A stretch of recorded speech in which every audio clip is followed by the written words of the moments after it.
হতে পারে এটাই জীবনের শেষ ঈদ, শেষ দিন। রাজশাহী মেডিকেল কলেজের নিবিড় পরিচর্যা কেন্দ্র। আশপাশের বেডগুলোর বেশিরভাগ রোগী এরই মধ্যে মারা গেছেন, বাকিরা মৃত্যুর অপেক্ষায়। 52 বছর বয়সী নূর আলম সিদ্দিক, পেশায় স্কুল শিক্ষক। মস্তিষ্কে রক্তক্ষরণ হওয়া বাবাকে আইসিইউতে রেখে অপেক্ষা করছেন একটু প্রশান্তির। আজ ঈদের আনন্দ সবার জন্য হলেও তাদের ঈদ আনন্দ আটকে রয়েছে এই হাসপাতালের বারান্দায়। আমার বাবা আইসিইউতে আছে, ভর্তি হয়েছে, হঠাৎ করে স্ট্রোক করেছেন, উনি আইসিইউতে আছে।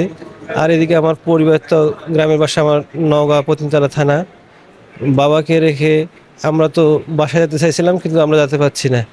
বাসায় আমার ছেলে সন্তান আছে, 2টা ছেলে আছে, কিন্তু এবার আমার ছেলে সন্তান 2টাই আছে, কিন্তু আমারও তো বাবা আছে এখানে।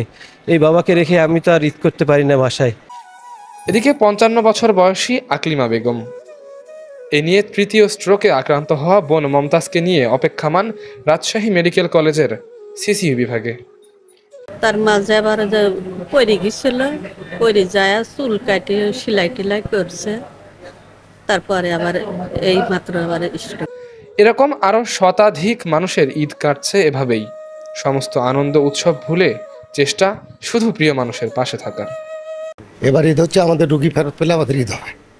অনেক আগে থেকে আশা ছিল যে এবার ঈদটা বাবা ছেলে একসাথে কাটাবো, দুইজন একসাথে ভালোভাবে ঈদ সেলিব্রেশন করবো, অনেক রকম প্ল্যানই ছিল। বাট এখন অ্যাক্সিডেন্ট হয়ে গেছে।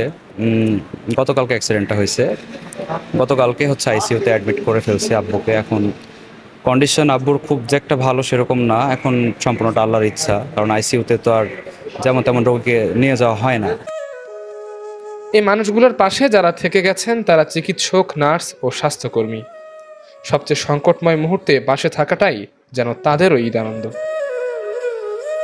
অনন্তকালের যাত্রার অপেক্ষায় যারা, তাদের পাশে থাকা চিকিৎসক, নার্স ও স্বাস্থ্যকর্মীদের জন্যই হয়তো কবি লিখেছেন, মৃত্যু আয় 3 পাত্তি খেলি আয়।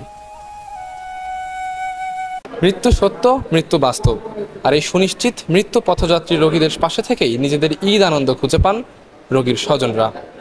রাজশাহী মেডিকেল কলেজ হাসপাতাল থেকে তানভীরুল আলম তোহা, ধূমকেতু নিউজ, রাজশাহী।